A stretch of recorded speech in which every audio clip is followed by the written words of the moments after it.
Bonjour ou bonsoir à tous. Aujourd'hui, nous allons parler du trio qui a fondé la Rome antique. Je veux bien sûr parler du premier triumvirat formé de César, Crassus et Pompée. La question du jour est: et si le premier triumvirat n'avait jamais existé? Nous allons commencer par son histoire. En -70 avant Jésus-Christ, Rome ne ressemble pas au grand empire romain tel que nous le connaissions. À cette époque, Jules César n'est qu'un simple légionnaire de l'armée romaine.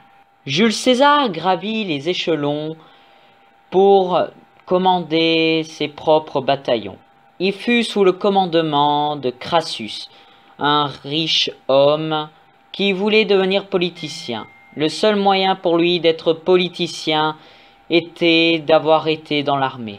Crassus dut partager le consulat avec son rival Pompée après la troisième guerre servile qui était composée d'esclaves révoltés et de Spartacus, ancien gladiateur.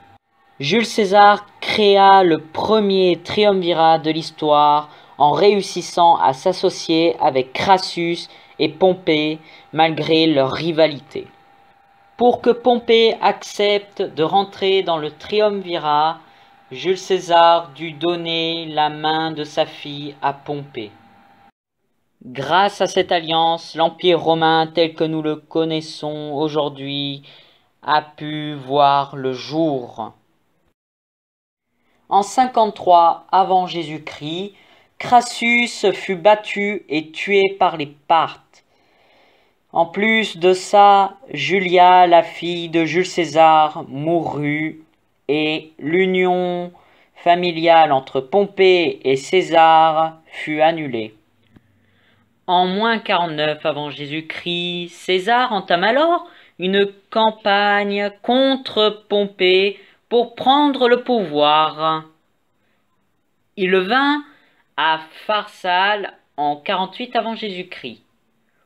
Pompée, n'ayant plus d'espoir, fuit vers l'Égypte où il est assassiné avant l'arrivée de César. César par la suite est nommé dictateur, mais il fut assassiné le 15 mars 44 avant Jésus-Christ. Et maintenant, retournons à la question principale: et si le premier triumvirat n'avait jamais existé? César, en tant que soldat, gravit les échelons et finit commandant de son bataillon. Même s'il est sous les ordres de Crassus, César commande des bataillons. Une fois la bataille contre l'armée de Spartacus gagnée, César et Crassus revinrent à Rome. Une fois à Rome, Crassus tombe sur Pompée, son rival, qui se dirige lui aussi vers le consulat. Une fois que César, Crassus et Pompée se retrouvent au consulat, Pompée raconte que c'est lui qui a vaincu la grande armée de Spartacus. Crassus, sachant que Pompée ment, réplique directement que ceci est un mensonge et que c'est lui qui a vaincu la grande armée de Spartacus grâce à César. Au consulat, deux groupes se formèrent. Un groupe qui croit que Crassus a vaincu Spartacus et le second groupe croit que Pompée a vaincu Spartacus. Un soir, César réunit Crassus et Pompée autour d'une table et essaye de les mettre en accord pour former un triumvirat. Malgré toutes les propositions faites à Pompée par César, Pompée refuse de faire partie du triumvirat. À cause de ça, Crassus et Pompée rentrèrent en guerre l'un envers l'autre et le territoire romain fut comme du gruyère avec des territoires des deux camps partout. Tous les territoires s'affrontèrent. Ceux qui étaient pour Crassus affrontèrent ceux qui étaient pour Pompée, et ainsi de suite. Lors d'une bataille, César attaquait une armée de Pompée pour défendre une ville qui défendait la cause de Crassus, et hélas, César meurt lors de cet assaut.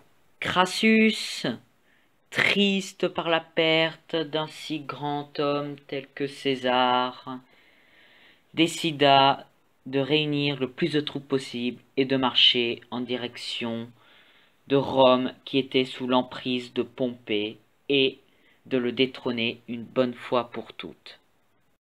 Crassus alla voir du côté de l'Égypte pour voir s'ils voulaient bien prêter leur armée.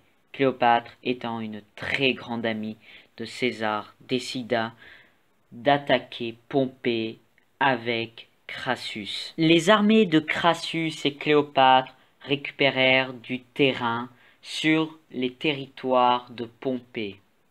Pompée, vu à l'avance des troupes de Crassus et Cléopâtre, décida de reculer sur le nord de la Gaule, tout en affrontant les soldats qui se mettraient en travers de son chemin.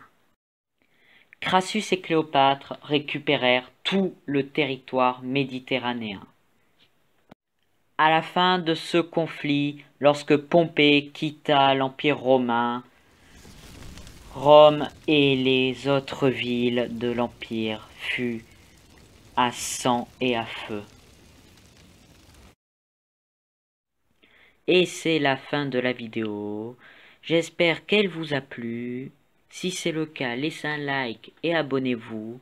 Je tiens à le rappeler que les fins que je raconte, c'est de l'Uchronie et que ce n'est pas la vérité. Vous pouvez très bien avoir votre propre fin pour vous, si jamais ça ne se serait pas passé comme c'est écrit dans les livres d'histoire. Donc je vous souhaite à tous une bonne journée et à bientôt.